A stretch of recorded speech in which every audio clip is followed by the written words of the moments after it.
General mason साहब, सवाल अब यह है, इमरान खान की पार्टी अभी पिछले 10 दिन से जो माहौल बना रही है कि हम इकलौते हैं, इमरान खान पूरे पाकिस्तान में इकलौता लीडर आज तक ऐसा हुआ है जिसने खुलकर अमेरिका को आंख दिखाई है, और आज उनकी सारी की सारे सांसद इस्तीफा दे देंगे। इसका जनरल मैसेज क्या जा रहा है पाकिस्तान में? देखिए सौरभ, जहां तक जनरल मैसेज का सवाल है, मेरे को तो मैं एज अ मिलिट्री एनालिस्ट ही बोल सकता हूं, और क्योंकि मेरी पूरी ट्रेनिंग फौज में रही है जी, तो ये जो कार्रवाई इन्होंने निर्देश दिया अपने सारे पीटीआई एमपीज को, ये मेरे ख्याल तो एक तरह से बगावत है। मतलब I would call it constitution के खिलाफ बगावत है या म्यूटनी है। ये मेरा सोच विचार है। मैं पाकिस्तान कॉन्स्टिट्यूशन को नहीं जानता हूँ, एक तो ये मेरा सोचना है। दूसरी बार एक और चीज है कि ये बार बार इमरान खान और इनके पार्टी वर्कर्स बोलते हैं कि हम लोगों के पास जा रहे हैं, लोगों को प्रोटेस्ट के लिए उत्तेजित कर रहे हैं, जिसको मैं बोलूंगा फौजी भाषा में ये भड़काना है। तो अगर कॉन्स्टिट्यूशनली इस चीज को देखा जाए, बहुत दो बड़ी चीजें होती हैं। क्या एक डिग्निफाइड रेप्यूटेड पार्टी, पाकिस्तान की पॉलिटिकल पार्टी, इन चीजों में क्या इन चीजों में प्रभाव डाल सकती है कि लोगों को भड़काना?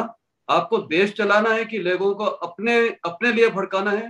नंबर दो, आपको क्या कॉन्स्टिट्यूशन का मजाक बनाना है? पहले भी आपने बनाया। इन्होंने क्या क्या हरकतें की, रात के उस दिन 12 भी बजा दिए थे, और अब ये चाहते हैं कि एन मास सब रिजाइन करें।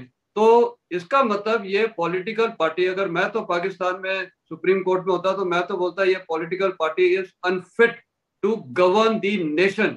इस पॉलिटिकल पार्टी को तो बैन कर देना चाहिए, जो इंसाइट कर रहे हैं, लोगों को भड़का रहे हैं, और एन मास रेजिग्नेशन मीन्स ये म्यूटनी कर रहे हैं। और फिर आपने एक सवाल पूछा कि ऑप्शन क्या है, बाय लॉज है या जनरल इलेक्शंस है? मैं तो बोलूंगा दोनों कोई ऑप्शन नहीं है। जब एक पॉलिटिकल पार्टी, उसको तो फिर कोई राइट भी नहीं है कंटेस्ट करने के लिए, जब वो तो लोगों को दिखा रहा है, देश को दिखा रहा है कि हम इसमें शामिल हो ही नहीं सकते, हमारे पास काबिलियत नहीं है। और जहां तक ये अमेरिकन इंटरवेंशन की, हम एक फॉरेन पावर को हटा रहे हैं, देखिए ऐसा है, ये पहले भी ये ड्रामा हुआ था, भुट्टो के टाइम पे भी हुआ था। 1965 की लड़ाई में जब यूएस ने पाकिस्तान को सपोर्ट नहीं किया था, तो ये तब भी ये विषय उठा था। और उसके बाद भुट्टो ने ये उस समय वो बाद में वो बन गए थे फॉरेन मिनिस्टर, और बाद में पॉपुलर प्रोटेस्ट हुआ तो उसमें जनरल अयूब खान को रिजाइन भी करना पड़ा था। तो ये जो पॉपुलर प्रोटेस्ट वगैरह सोच रहे हैं चलाने की, ये पहले भी हुआ है, उस समय भी फॉरेन हैंड आया था। और देखिए fact of the matter is Pakistan is totally dependent on US.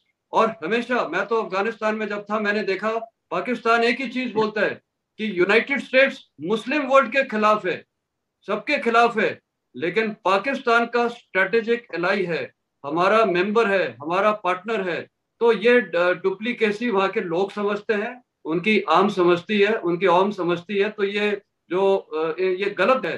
तो ये डुप्लीकेसी वहां के लोग समझते हैं, उनकी आम समझती है, उनकी आम समझती है। तो ये जो ये गलत दिशा में जा रहे हैं मेरे ख्याल। एक पॉलिटिकल आपने बड़ी स्ट्रांग ऑब्जर्वेशन दी है। आपने कहा कि आपका अपना एक ख्याल है कि पीटीआई को तो बैन कर देना चाहिए, जो कुछ भी इस पिछले दिनों में पार्टी के लीडर्स ने किया, इमरान खान ने किया है। मैं मिर्जा साहब के पास जाऊंगा, एक बार जरा जुल्करनैन शाह साहब इस पर रिस्पॉन्ड कर दें।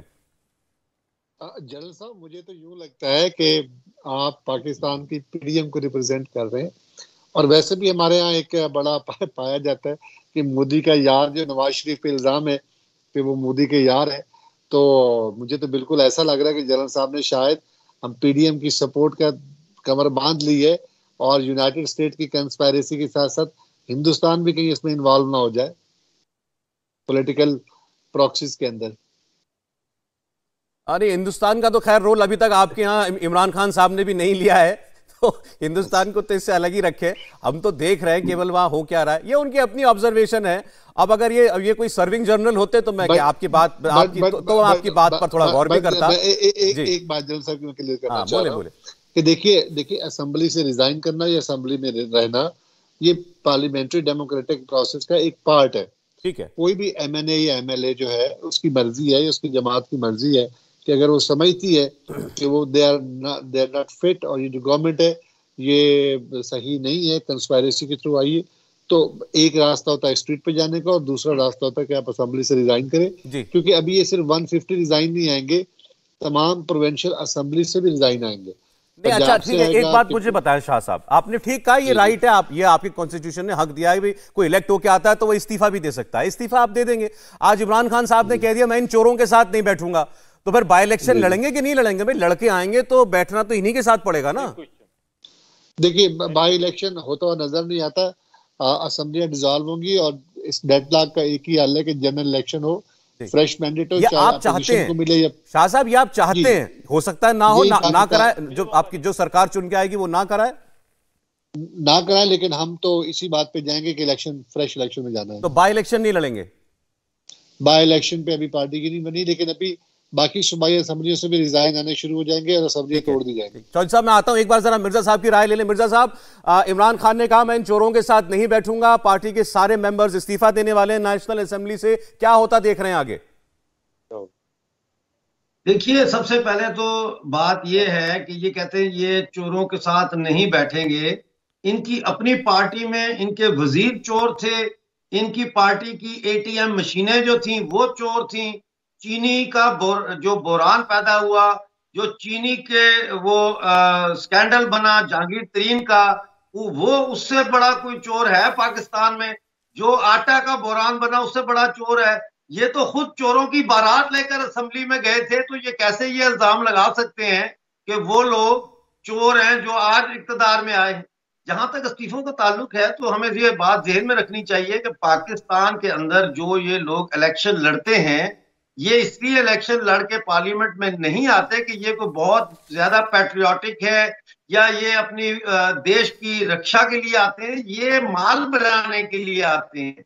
तो देखना पड़ेगा कि असेंबली से इस्तीफों में नहीं, ये बात आप केवल इमरान खान की पार्टी के लोगों के लिए कह रहे हैं या ऑपोजिशन के लिए भी कह रहे हैं जो अब आने वाली है सरकार में? देखिए, इस वक्त तो हम इमरान खान के इस्तीफों की बात कर रहे हैं, तो I would like to stick to that. ये जो लोग आए हैं इलेक्टेबल जिसको कहते हैं, ये इमरान खान साहब, ये वो लोग हैं जिनका एक्सपीरियंस है इलेक्शन मैनिपुलेशन में, इलेक्शन जीतने में, और ये बिजनेस है इनके लिए इलेक्शन जीत के असेंबलियों में आना। तो इसलिए मुझे नहीं लगता कि इमरान खान साहब तमाम जो इनके मेंबर्स हैं उनसे इस्तीफा ले सकेंगे। ठीक है। और अगर वो ऐसा करने में कामयाब हो जाते हैं तो इसका मतलब ये है कि इमरान खान साहब और इनकी पार्टी के जितने MNAs हैं वो पाकिस्तान का मुकम्मल जो है वो मक्कूब। मिर्जा साहब, आपको इस बात में कोई शक है कि इमरान खान के सारे MNAs इस्तीफा देंगे? आपको लगता है बहुत से लोग नहीं भी देंगे? जी, मुझे लगता है कि कुछ ऐसे होंगे जो शायद ना भी दें, क्योंकि देखें ना, वो असेंबली से इस्तीफा देने का मतलब है, अगर फर्क करें बाई इलेक्शन होता है तो नए सिरे से फिर इखराजात है, फिर दोबारा इलेक्शन होंगे कुछ अरसे के बाद, जनरल इलेक्शन, तो ये फिजिबल नहीं लग रहा। तो जो लोग जिनके खिलाफ केसेस वगैरह हैं या जो इमरान खान से शायद कोई बेनिफिट ले रहे हैं, वो हो सकता है इस्तीफा दें, और चोर इस्तीफा देंगे। जैसे शेख रशीद है, ये तो चाहेगा कि इस्तीफा दे क्योंकि इसको केसेस का सामना करना पड़ेगा।